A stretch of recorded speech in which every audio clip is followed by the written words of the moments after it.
Breakup হওয়ার ঠিক 2 বছর পর আমার প্রাণধন আমাকে ডাকলো।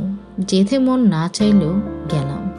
গিয়ে দেখি ও আগে থেকেই অপেক্ষা করছে। বলো, কেন ডেকেছো? কেমন আছো ঋতু? ভালো আছি। কেন ডেকেছো? ক্ষমা করা যায় না আমাকে? যায়, যাবে না কেন? তাহলে করো না কেন? করেছি তো অনেক আগেই। তাহলে কাছে নেও না কেন? শোনো, ক্ষমা আমি করেছি, কিন্তু আমার অনুভূতিরা তারা তো করেনি। মানে? তা তুমি বুঝবে না। তাহলে বোঝাও আমাকে। আগে যেভাবে বোঝাতে এখনো আমাকে বোঝাও। কি হয়েছে তোমার? আমার জানতে ইচ্ছে করছে, আমি আর পারছি না। ধৈর্য আসে না আর। এখন আর ভালোবাসো না? তুমি বেসেছিলে। হ্যাঁ, বেসেছিলাম।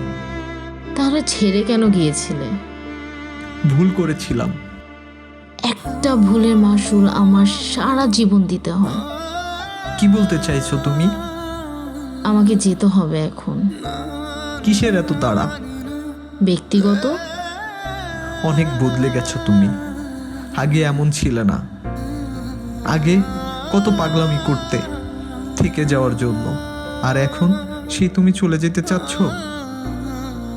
অস্বাভাবিকের আর কি কি আছে? এখন একা থাকা শিখে গিয়েছি। আর কতবার ক্ষমা চাইবো ঋতু? বলো বলো, কতবার ক্ষমা চাইলে তুমি আমাকে ক্ষমা করবে? আমি কি এতটা বড় অন্যায় করে ফেলেছি যে তুমি আমাকে ক্ষমা করতে পারছো না? চাইতে হবে না আর। অনেক কষ্ট দিয়েছি তোমাকে, তাই না? দিতে চাইনি, কিন্তু রাগ আর জিদের কারণে আমি তোমাকে অনেক কষ্ট দিয়ে ফেলেছি। আসি, ভালো থাকো। কি বলছো?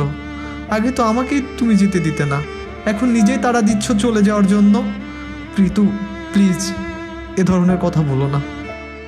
পরিস্থিতি মানুষকে বদলে যেতে বাধ্য করে।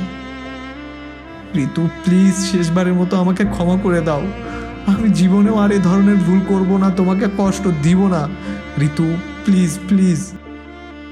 ভালো থাকো। ঋতু, আমার কথাটা একটু শোনো, যেও না প্লিজ, যেও না।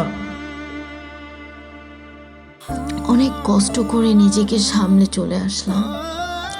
এমন কিছু মানুষ আছে যারা নিজের স্বার্থের জন্য যখন তখন পরিবর্তন হয়ে যায়। আবার সেখানে যদি নিজের লাভটা না পায়, তাহলে আবার সে আগের মতো করে যায় সব কিছু। আচ্ছা, ওরা কিভাবে? চাইলে কি বারবার মাফ করা যায়? যায় না।